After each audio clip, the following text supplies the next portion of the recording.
Di awal-awal masa penerbangan, Wak, semua berjalan relatif aman. Amelia sama Fred ini berhasil lewat banyak negara tanpa ada masalah besar. Setiap 24 jam sekali mereka pasti berhenti dulu singgah di satu tempat untuk itu ngisi aftur, bahan bensin ya kan, sekaligus juga istirahat. Dan kebiasaan itu terus mereka lakukan berhari-hari, berminggu sampai 1 bulan kemudian. Tanpa terasa perjalanan mereka udah masuk sekitar 80% rute, Wah. Dan pada saat itu posisi mereka ini sudah berada di kawasan Pasifik Barat. Tepatnya di mana? Di sekitar Asia Tenggara menuju ke Papua Nugini. Itu dari tanggal 29 Juni 1937 ya, Wak ya. Tinggal beberapa titik lagi mereka bisa balik lagi nih ke Amerika. Dikit lagi udah 80%. Nah, di tengah perjalanan yang tersisa ini ada satu lokasi yang harus mereka lewati. Namanya Pulau Howland, Wak. Pulau Howland ini pulau kecil kali, tapi dia ada di tengah Samudra Pasifik. Kira-kira ukuran pulau ini katanya paling cuma seukuran 3 lapangan sepak bola aja, Wak. Kecil.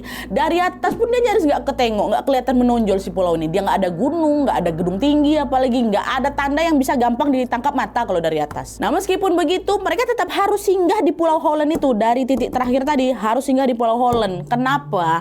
Karena di Pulau Howland ini sudah dipersiapkan khusus oleh pemerintah Amerika sebagai titik pengisian aftur atau pengisian bahan bakar pesawat Amelia. Ya, stok aftur akhirnya udah dikirim duluan, Wak, sebelumnya sama kapal penjaga pantai Amerika yang standby juga di sekitar pulau. Jadi mereka dari kawasan Pasifik Barat itu mereka tetap harus singgah dulu ke sini karena kalau nggak bisa lanjut ke sini ke Amerika nggak bisa, habis bensinnya. Jadi harus singgah dulu ke Holland isi bensin di tengah-tengah Pasifik itu, baru naik lagi terbang lagi kayak gitu. Bayang ya. Dan yang paling penting, Wak, Pulau Howland itu sudah masuk di wilayah kekuasaan Amerika. Balik lagi ya, sebelum dia nyampe di Pulau Howland, Amelia sama Fred kan mampir dulu tuh di Papua Nugini untuk isi aftur ya kan. Barulah habis dari situ mereka terbang lagi, baru OTW menuju ke Howland dengan jarak sekitar 2.500 mil, Wak, untuk isi aftur lagi tadi itu kan.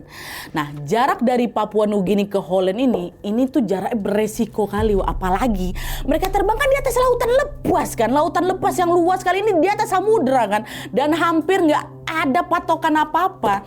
Dan selain itu juga, Wak, di tahun 1937 itu peta tuh belum seakurat sekarang. Kalau mereka meleset dikit aja pesawat itu bisa melenceng sampai ratusan kilometer ke depan, iya kan?